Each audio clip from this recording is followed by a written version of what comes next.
BRICS continues to grow and is easily one of the most influential organizations on Earth today. BRICS was originally founded as just BRIC back in 2009, consisting of Brazil, Russia, India, and China. And then a year later in 2010, South Africa was added. This is a group of developing countries who have united in their common goal to transform the global financial system to provide more opportunities for economic development. And in 2023, BRICS held a historic summit in South Africa, and it officially expanded, adding Iran, Egypt, Ethiopia, and the United Arab Emirates as official members. So there are now 9 members of BRICS, which is now sometimes referred to as BRICS Plus. And at another historic BRICS summit in the Russian city of Kazan in October 2024, BRICS once again grew. The Russian media reported that 13 new countries were invited to become BRICS partners. Now, these nations are not full members of BRICS, but they're on the pathway to eventually becoming full members. And the Indian media reported that the 13 new BRICS partner countries are Algeria, Belarus, Bolivia, Cuba, Indonesia, Kazakhstan, Malaysia, Nigeria, Thailand, Turkey, Uganda, Uzbekistan, and Vietnam.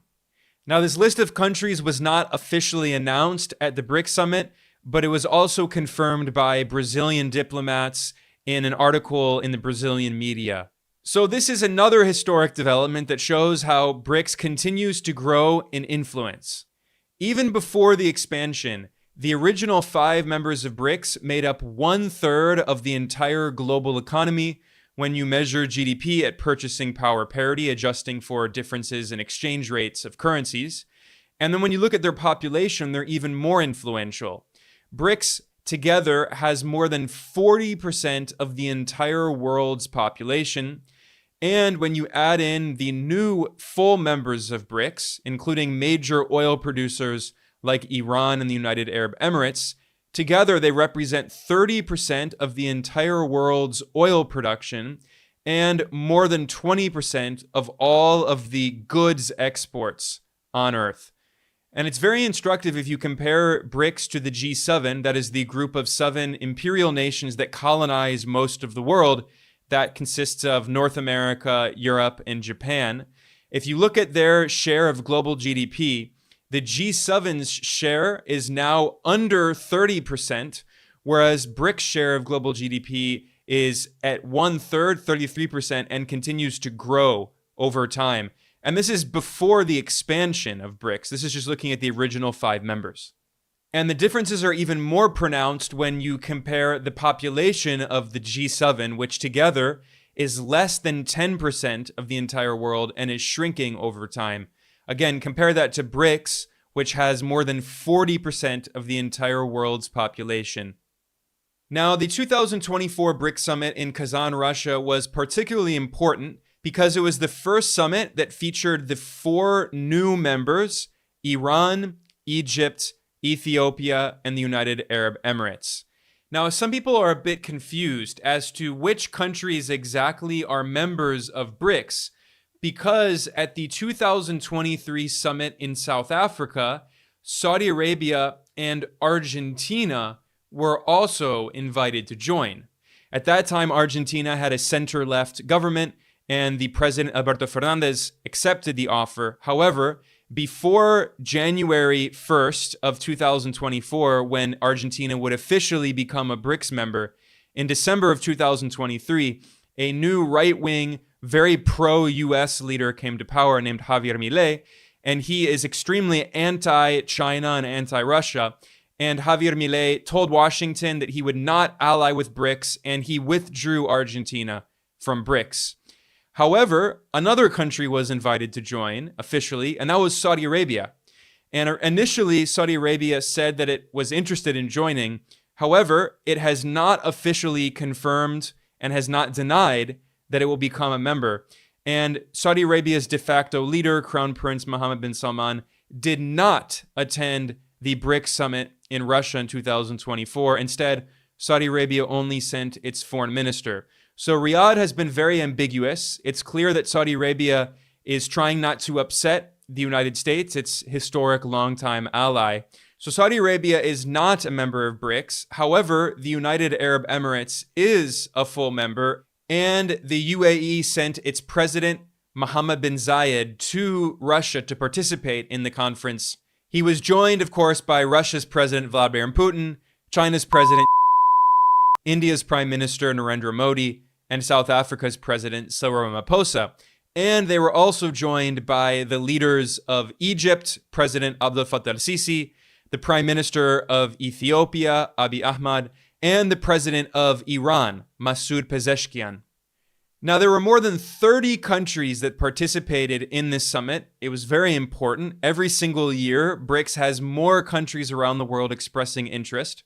And the meeting in Russia was particularly important because it also featured the president of Turkey, formerly known as Turkey, Recep Tayyip Erdogan. And Turkey is actually a member of NATO. So this is an example of how Erdogan is trying to play the West against the East and trying to be involved in all of these different organizations. And along with Erdogan, there were also representatives of other countries, heads of state, including the leaders of Laos, Armenia, Azerbaijan, and Venezuela's President Nicolás Maduro, and Bolivia's President Luis Arce. And they were also joined by the Secretary General of the United Nations, Antonio Guterres. So what exactly happened at the summit? I'm going to talk about some of the most important developments. But first, I should mention one of the most significant things that actually happened before the summit officially began, and that is that China and India held diplomatic talks to resolve a border dispute. This is very important. This is historic. And in fact, China's President Xi Jinping and Prime Minister of India, Narendra Modi, had a one-on-one meeting at the BRICS summit to try to reduce tensions. This is very important because the United States and the Western powers have been trying to divide BRICS and have been trying to, in particular, cause more tension between China and India. India is a country kind of like Turkey that has been playing both sides of both East and West.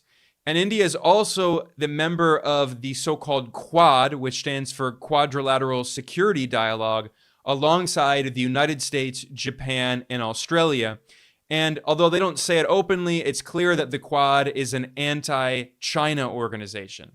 And in recent years, India has been growing closer to the United States. Both the former President Donald Trump and the current US President Joe Biden have been trying to recruit India for their new Cold War on China. Tensions between China and India have been quite difficult in recent years, and in fact, in 2020, there was a low-level armed conflict over a border dispute, and some soldiers even died as some Indian and Chinese soldiers were fighting each other. However, in 2024, relations between China and India got a little better. In May, for the first time in 18 months, China sent its ambassador to India, which was a sign of diplomatic warming up. And then before the BRICS summit, China and India signed this historic agreement, which reduces tensions and tries to resolve this border dispute. What's noteworthy is how Russia played a diplomatic role in helping to negotiate peace between China and India. Russia has very good relations with both China and with India. And Moscow has made this a priority, trying to encourage more stability inside BRICS, whereas the United States and the Western powers have been trying to antagonize China and Russia and India and turn them all against each other. Another reason that India has had for moving a little bit back toward the East and not being as friendly with the West is that the US and Canada have been pressuring India over allegations that Indian intelligence officers have killed Indian dissidents living in North America. This has led to a slight cooling of tensions between India and the West, although they still are very good relations. And this is one of the reasons why India has been trying to improve its diplomacy with China. However, if you read the Western media, especially US newspapers like the Washington Post and the New York Times, you can see that they are trying to encourage more hostility and instability inside BRICS. They're trying to turn India and China against each other because the United States sees BRICS as a threat to its hegemonic domination of the world. In fact, Russian President Putin referenced this at the Kazan summit in 2024. He noted that BRICS is giving birth to a more multipolar world.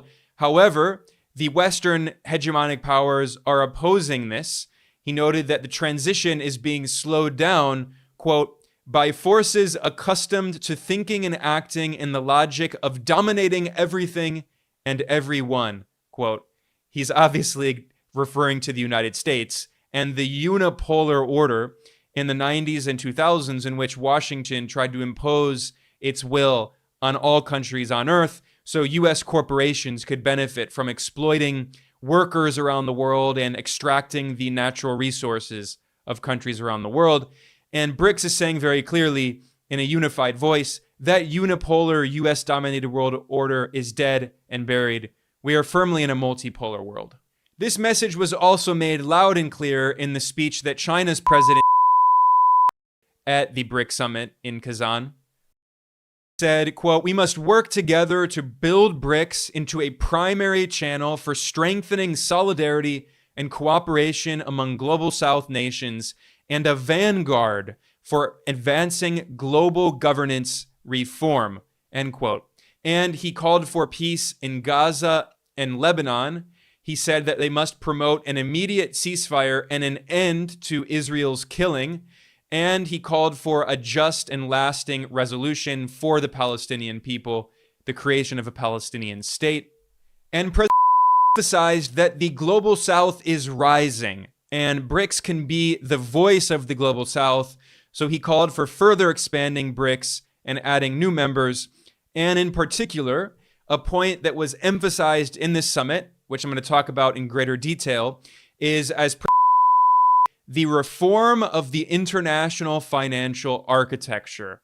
And he said BRICS countries must play a leading role in reforming the international monetary and financial system using institutions like the BRICS Bank, the New Development Bank.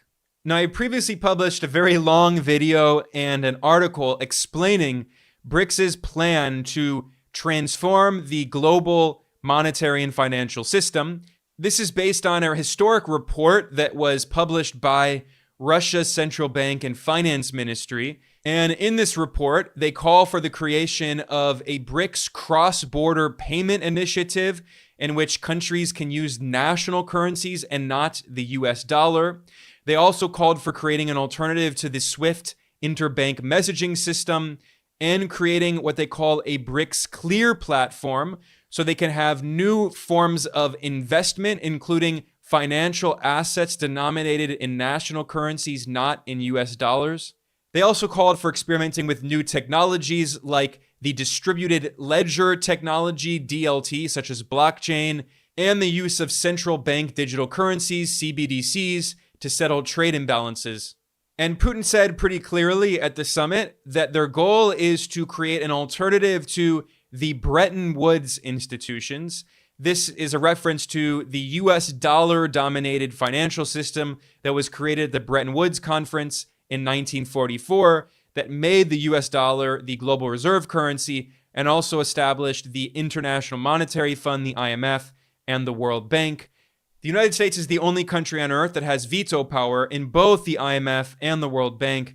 And for the history of these institutions, the president of the World Bank has always been an American, and the managing director of the IMF has always been a European. So these are institutions that are dominated by the West, and BRICS is saying we need an alternative. And it's not just Russia calling for transforming the global monetary and financial system. At the Kazan summit in October, Iran's new president, Masoud Pezeshkian, also called for reducing the BRICS countries' dependence on the Western-controlled financial system. He said, quote, we should not continue depending on Western payment systems. This is a big threat, end quote. He called for creating new alternatives. And then Pezeshkian said, quote, Iran will do everything for the BRICS group to successfully promote the task of reforming the structure of global economic management and creating alternative possibilities for global South countries. So in addition to calling for creating new platforms for cross-border payment using non-US dollar currencies, the currencies of the BRICS members, and in addition to calling for a new BRICS Clear platform for financial instruments and investment in other currencies and focusing on developing countries in the global south, that's all very important. Another very significant development was Russia's proposal for the creation of a BRICS grain exchange, which can be expanded into a larger commodities exchange. At the Kazan summit, President Putin noted that BRICS countries are among the world's largest producers of grains and oils, and Russia is the world's biggest wheat exporter.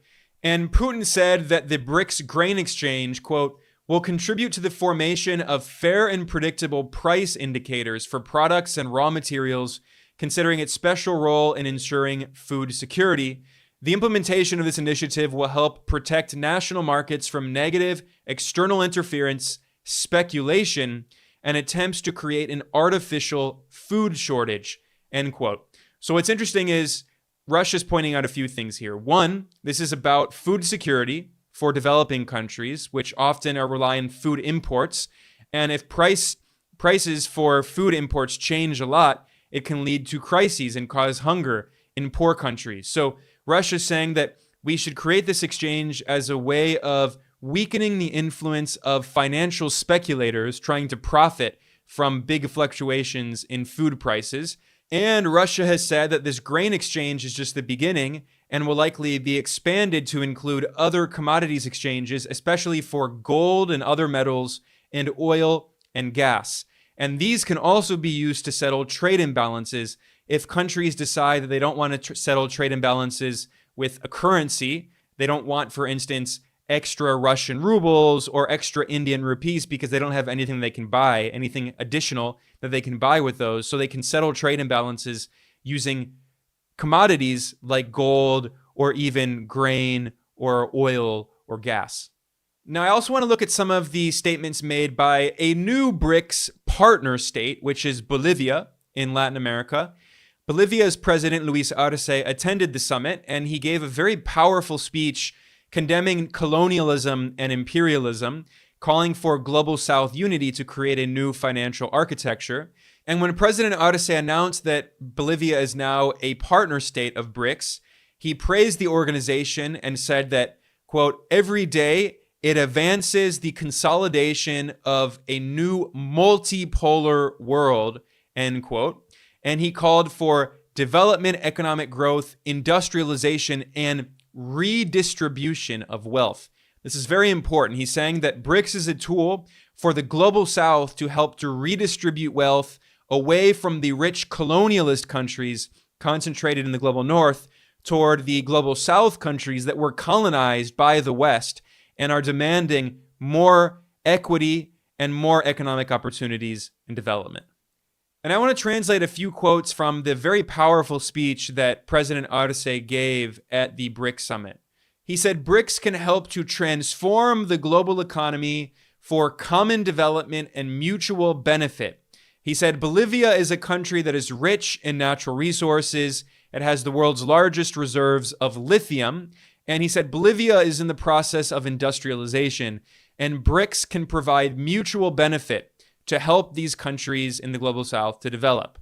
And he said, this meeting in Kazan, Russia, is part of a new moment in history in which the historically subordinated peoples and nations can ally together behind the shield of BRICS and multipolarity.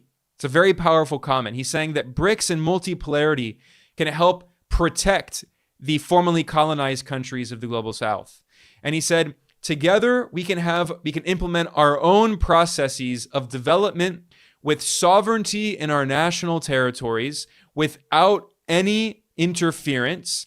And then he said, we can take back our institutional places that the West has denied us, have prevented us from using. So he's saying that the West continues to oppress and subordinate the global South. And the most powerful part of this speech is he said that we must transform this world, quote, dominated by Western unipolarity and the tyranny of the dollar, end quote. It's a very powerful speech. So here Bolivia's president is saying, what does he see in BRICS? He sees a platform for Global South unity to challenge Western unipolarity and the tyranny of the dollar.